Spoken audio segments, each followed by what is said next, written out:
So there's oysters, hats, peppermills, and flamingos. Let's see. My present position, the atmosphere in which I am presently working and living. The two of peppermills represents a man set apart.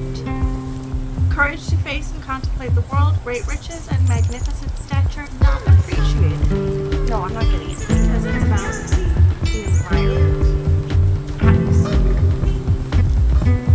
So it's weird. It's hard to like interpret anything about a person. How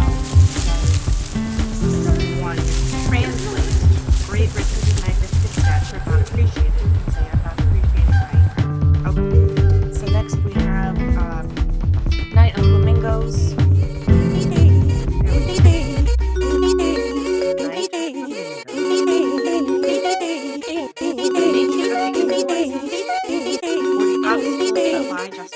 Rushing without fear into the unknown. Bloodlust.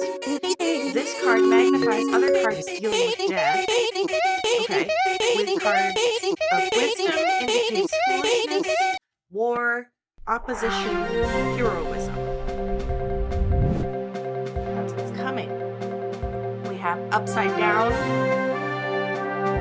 two of oysters. That's the monitor singing his song. Beautiful soup, so rich and green, melting in the hot tureen. For such dainties would not stoop. Soup of the evening, beautiful soup. Soup of the evening, beautiful soup. I remember that from the audiobook. Okay, card 3 is my goal or my destiny, and the best that I can accomplish. Upside down, crying, 5 of oysters. Okay, that I don't like that necessarily. 5 of oysters. 5 of oysters. Turn around in a bad situation. New goals, reconciliation with family or lover. I could have drawn other cards. I didn't. So we've got the distant past foundation, the broad and basic influences which existed in the past and upon which the present events are based. 5 of flamingos. A grave defeat, possibly the final battle, infamy and dishonor, new enemies arising, disaster. So that's what existed in the past. That makes sense, I guess. We're in like kind of a nightmare of a cyclical death spiral. All right, so card number 5 is going to be recent past events. The most recent sphere of influence, or recent. Okay, it's the caucus race. Recent past events. The dodo, the mouse, an owl, the eaglet, and a guinea pig have just completed a caucus race, whose stopping point is in the hands of fate. All opportunities are present, and many will be grabbed and held. Good and evil, beginnings and endings, all things that are, that were, and that are yet to be are on the wheel of death. Of life. Well, recent past events. Future influence. Card 6. The sphere of influence that is in the near future. 4 of flamingos. The Red King. A rest after a long period of adversity. Sleep and dreaming in solitude. The questioner, number 7. My present position on the issue is the 10 of oysters. 10 of oysters. Oh, oysters, come and walk with us. The sea is warm and nice. Pleasant walk, pleasant talk would be a sheer delight. Plus, if we get hungry on the way, we can stop and have a bite. Time has come.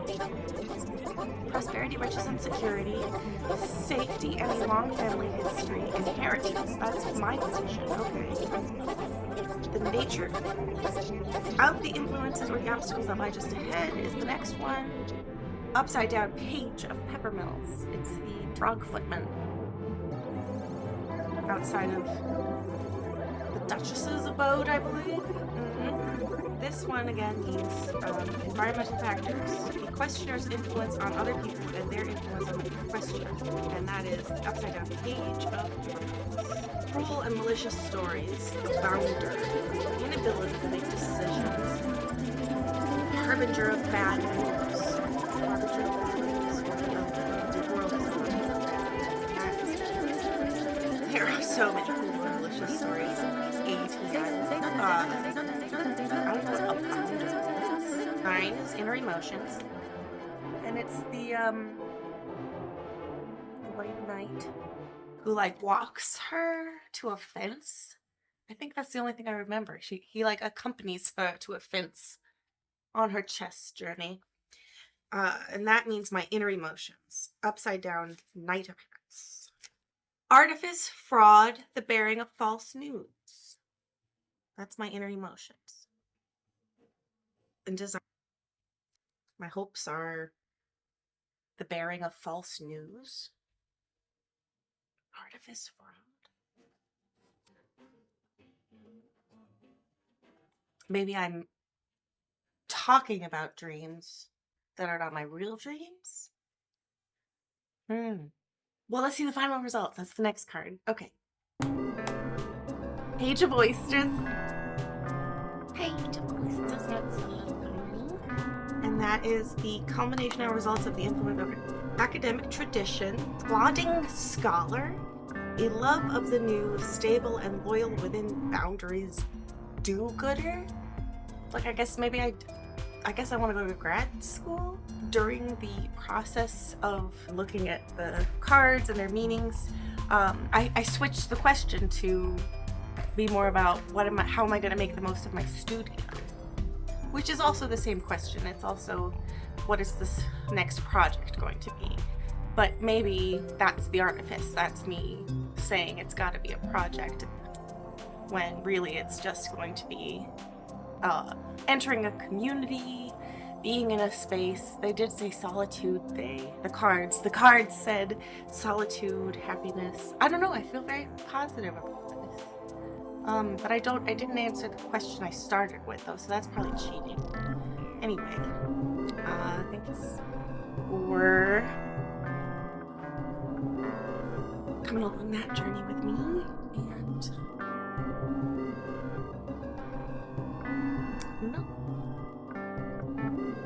stay tuned.